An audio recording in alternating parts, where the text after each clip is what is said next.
Olá pessoal, bem-vindos ao Enigmas. Você está entrando num programa onde o normal é ser diferente. O normal é ser paranormal. O tema do nosso programa hoje é a teoria da libertação.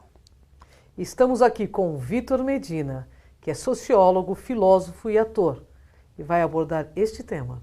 Mas antes de falar com o nosso convidado, vamos para um rápido intervalo.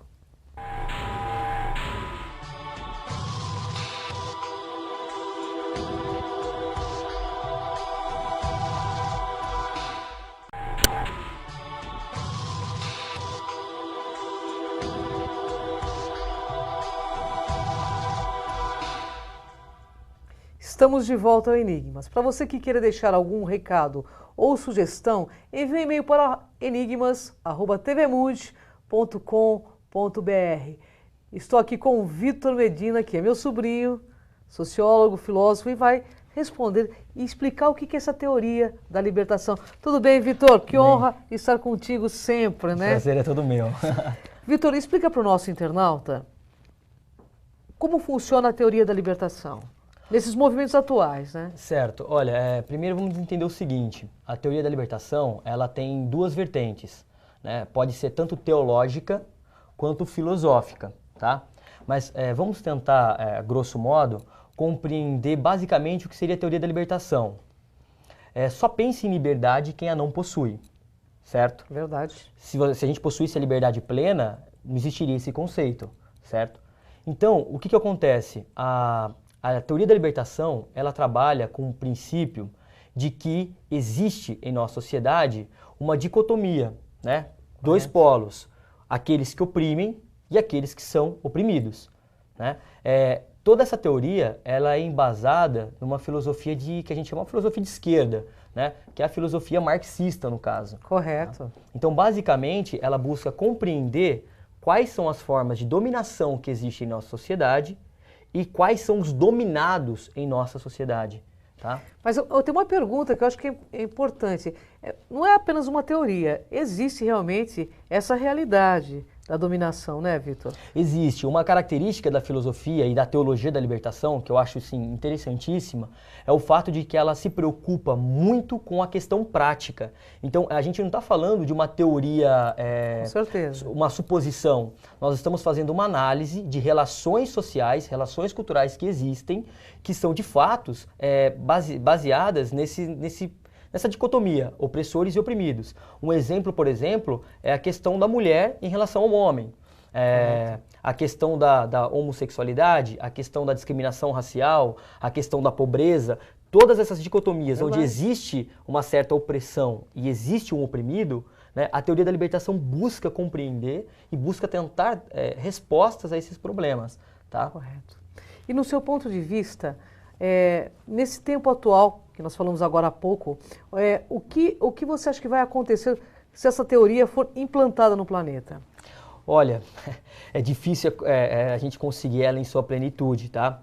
Mas eu acredito, como o Eduardo Galeano uma vez mencionou, que a utopia ela nos serve porque ela nos dá um horizonte.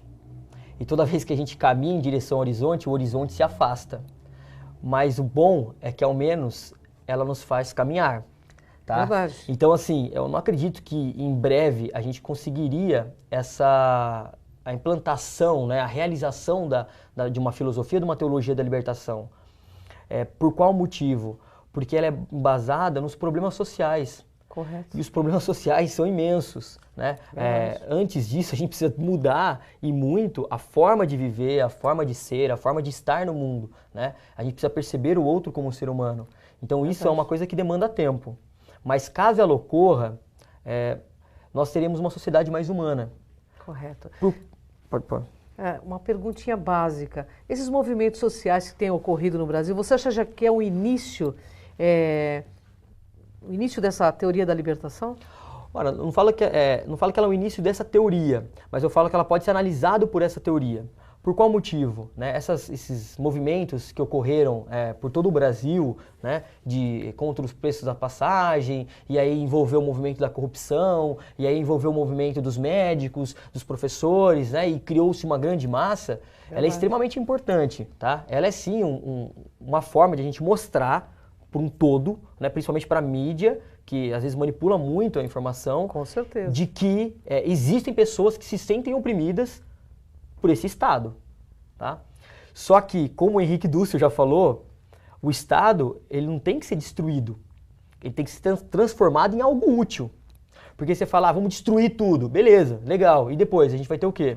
Né? Então, assim, os movimentos eles são extremamente positivos quando pacíficos, no sentido de que eles visam a tornar o mundo passivo de mudança, mas não pacífico no sentido de que eu vou aceitar, perdão, ele tem que ser pacífico no sentido de que tem que haver as mudanças, porém com paz, mas não pode ser passivo no sentido de que eu não vou alterar nada.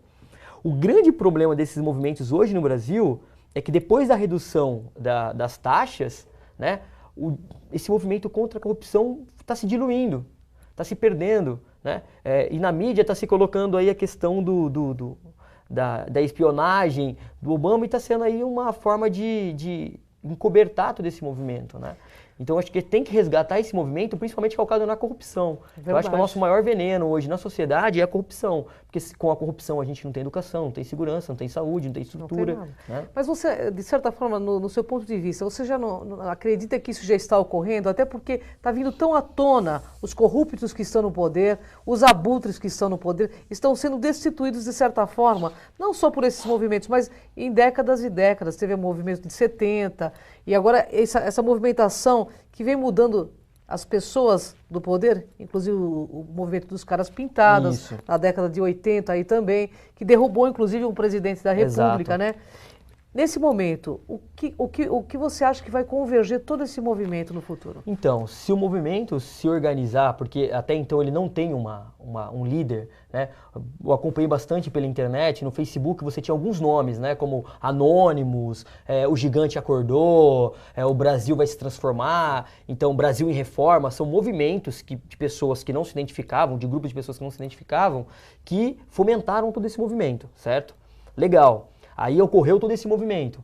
Só que, quando nós formos pensar em uma mudança política, alguém vai ter que se sentar à mesa e discutir essa mudança política. Claro, sem dúvida. E quem serão essas pessoas? Esse é o grande problema. Em quem eleger como líder? Né? É verdade. Então, assim, que os políticos estão aparecendo como corruptos e estão deixando claro isso, certo, mas ainda está faltando as punições. É que, verdade. por exemplo, se a gente pensar no mensalão que está aí rolando por quase uma década já, é verdade. Ainda não teve a punição definitiva e ainda não teve ninguém enquadrado. Então, assim, depois que ocorreu as punições, como que o brasileiro vai pensar política? Né? Porque o brasileiro, ele erra ao confundir política e politicagem. Política é pensar no mundo atual, política é você agir de forma cidadã, agir para a sua sociedade.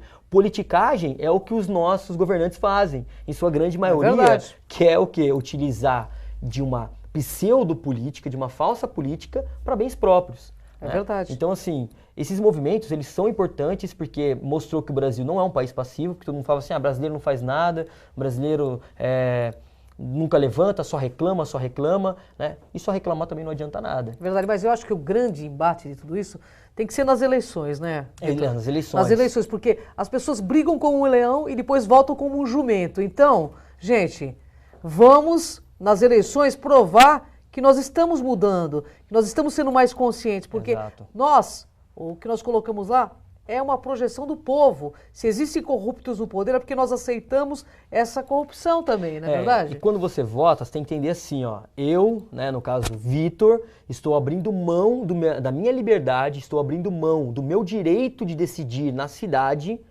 em nome deste homem, em nome desta pessoa, em nome desta mulher, né? Ou seja, quando eu elejo um político, eu estou abrindo mão da minha liberdade para que ele tome decisões sobre a minha vida. É verdade. Então, eu não tenho que, votar sem o mínimo de consciência ou em troca de uma cesta básica, ou em troca de um dinheiro, ou em troca de algo do gênero. Por qual motivo? Porque você está dando a ele a sua palavra. Não que uma vez posto a gente não possa tirar também. né? A gente pode agir contra, a gente pode fazer uma movimentação de uma mudança, de uma transformação. Só que você torna ainda o processo mais complicado, né? Com certeza. Processo mais longo. Ô, Vitor, o que você diria para essa juventude de 5 a 90, 100, 120 anos que nos assiste, esse momento de mudança, e quando chegar às urnas, o que eles devem fazer? Olha, eu acho que a gente tem que pensar numa nova política, tá? Eu não tenho ainda o conhecimento pleno, mas eu tenho estudado um pouco sobre o voto distrital. Eu acho que essa questão do voto distrital é algo positivo num primeiro momento. Grandes democracias, tidas como boas democracias no nosso planeta, usam o voto distrital, que diminui o número de deputados, que dão um nome a um governador, a um deputado. Não, esse é o deputado da minha região, eu dou um nome a ele. Né? Eu personifico essa política, porque hoje você fala assim, os políticos. Eu vou acabar com o governo. Tá, vai acabar com o governo. Quem é o governo? Quem é o governo? Então você não tem a quem cobrar. De fato. Então, o voto distrital pode ser uma possibilidade, tem que ser estudado, a gente tem que analisar isso. E, o principal passo é você se interessar por política, né? Estudar política, porque ela diz respeito à sua própria vida, né? E lembrar o povo, né, que nós somos a maioria, o povo é a maioria. E nós temos e devemos exercer esse papel de cidadão para poder mudar o que está aí. Porque os jovens... Você que tem 16 anos que já pode votar, está na hora de você ajudar a mudar esse país. Porque esse país é teu, o futuro é teu. Exatamente. Né? É de todos nós. Então nós precisamos mudar isso rapidamente e sair da teoria e realmente realizar, né, Vitor? Essa é a principal característica da libertação, né? Onde que a teoria que olha para o mundo social, de fato, ative essa prática, desenvolva essa prática nesse mundo social, né? E além dos votos, obviamente, é necessário que, depois de votar, ele haja enquanto cidadão, né? Ele esteja atento, porque não adianta também votar e esquecer de quem votou e acabou-se por aí, né? A política, ela é diária. É isso aí. Porque o mundo aqui no Enigmas é dos despertos. E essa é a tua era e nossa era. E a gente vai para o rápido intervalo e voltamos já já com a Kátia de Gaia.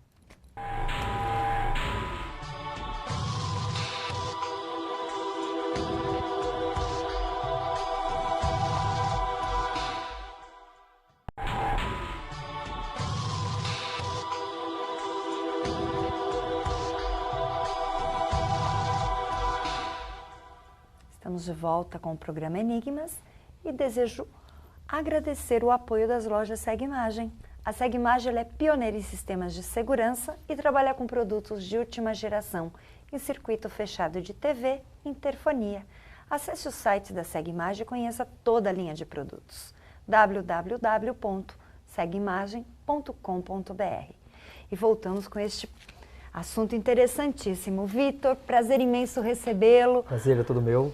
Eu gostaria, no primeiro bloco você falou um pouco da teoria, né, dentro da filosofia. E a teologia? Vamos falar de religião, né, porque o Papa aí, né, esteve aqui no nosso país, ele fala sobre isso, né?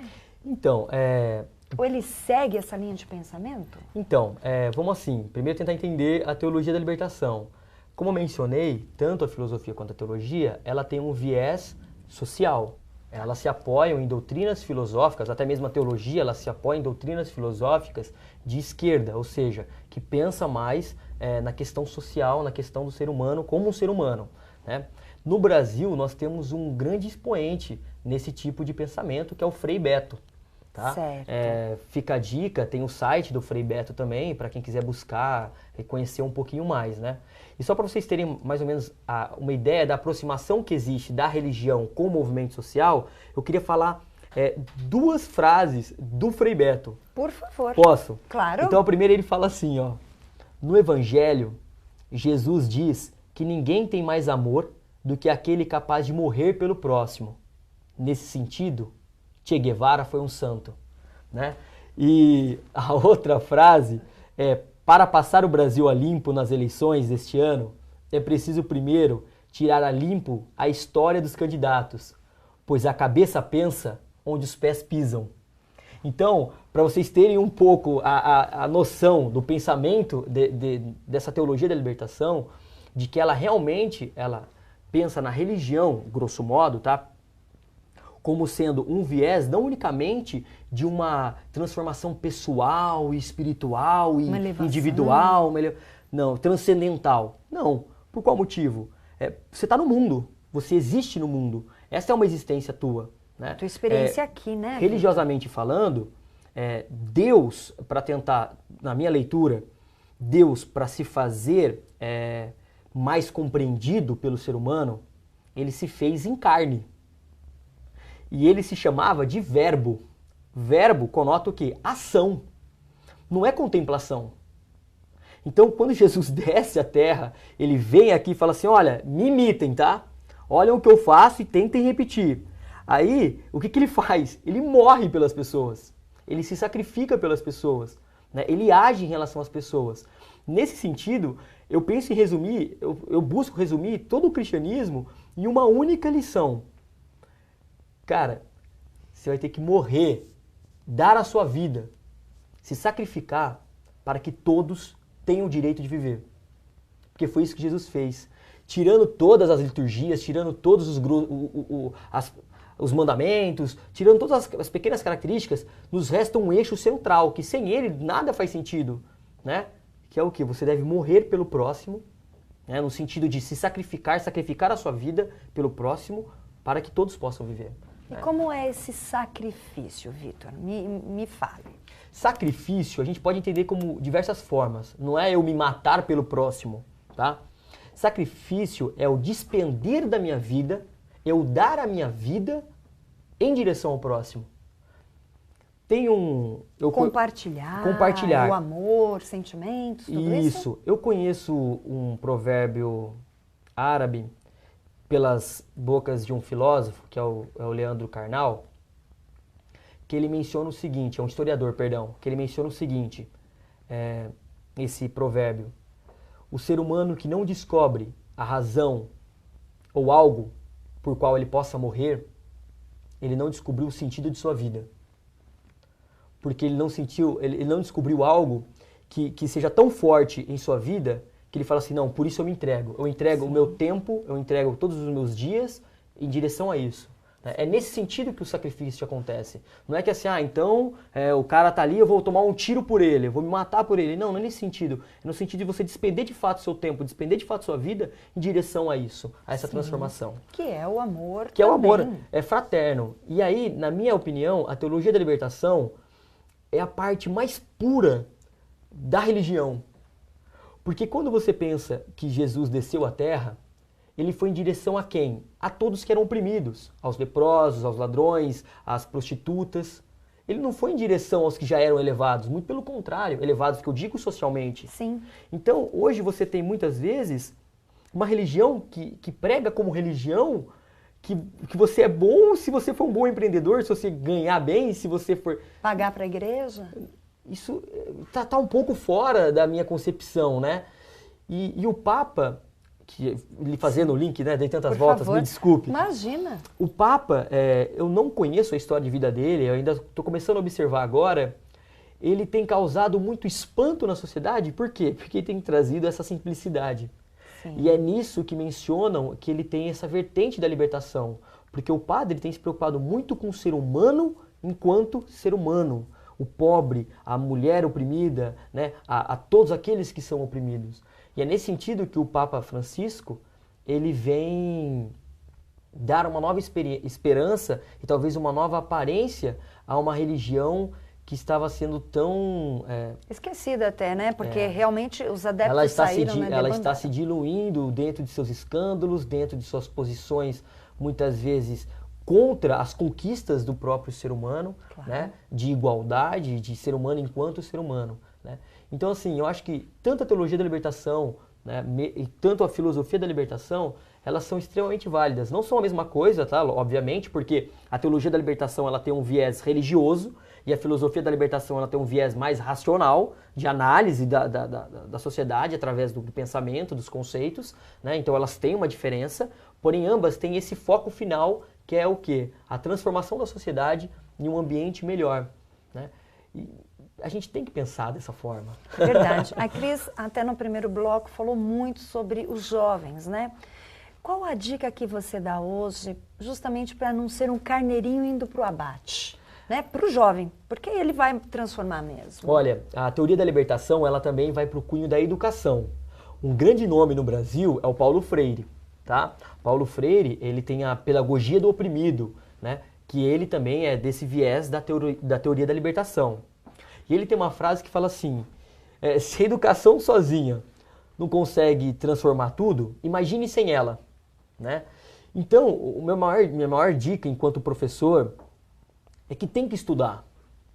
O estudo não é porque você vai se realizar profissionalmente, né? Realizar-se profissionalmente é um desejo e é uma necessidade de uma sociedade capitalista que te impõe esse tipo de coisas e que é necessário para que você viva. Claro. Tá? Mas o estudar é para que você se perceba e perceba onde você está inserido. Porque, infelizmente, as pessoas elas têm se vedado, têm se escondido atrás de diversos hábitos consumistas, egoístas e não se percebe. Ela foge de si própria. Sim. Né? Porque eu acredito que o outro é que nos reflete, né? Se eu não percebo o outro, eu não percebo a mim. E com certeza a nossa sociedade hoje ela precisa ser curada. Qual o maior mal? Dentro da sua perspectiva. Olha, eu sou fascinado por filmes, né? Sim. Tem um filme chamado Advogado do Diabo. Ah, esse... Que o final do filme, ele fala assim, que a vaidade é o melhor dos pecados. Melhor pro diabo. Por qual motivo? Porque a vaidade, ela vai causar em mim o desejo de me distinguir do outro. Eu não estou dizendo de você buscar um bem-estar, de você se sentir... Mas a vaidade é no sentido de você querer ser mais do que o outro. E eu acredito que essa vaidade que o ser humano tem hoje, ela é muito grande, de ele se sentir melhor do que tudo, de ele se sentir especial diante do mundo. Porque quando eu destruo algo, quando eu me sinto melhor do que aquilo, então por que a gente destrói tanto o nosso planeta? Porque eu sou mais que o planeta, só que ele errou. O ser humano erra ao pensar nisso porque ele é membro, um fragmento desse planeta, né? Então eu acho que o maior mal da sociedade hoje é essa vaidade, né, que nos faz consumir tanto, que nos faz nos esquecer tanto de quem somos e do que somos, né, e de buscar ao menos o que somos ou quem somos, né? E criamos tantos rótulos para a vaidade, né? O ego. O ego. Aí vem a inveja e tantas outras coisas. Muito bem colocado. E realmente é uma excelente dica este filme. Eu gostaria que você deixasse seus recados para que todos te procurem dentro do teu trabalho, de repente aí. Eu acredito que você deveria formular algo no seu trabalho aí para levar para os jovens essas mensagens, viu? Então, meu contato é de Facebook mesmo, tá? Que é o Vitor Medina, tá aberto a todos lá. Fiquem à vontade. Quem sabe aí no futuro eu não trago algo. Estou planejando. Não é? Livros, palestras. E fica aqui à sua disposição, Enigmas, para que você volte, para que você dê o seu recado, que realmente a sociedade precisa de mentes abertas ou libertas. Não é? Maravilha. Vamos para um rápido intervalo e já voltamos.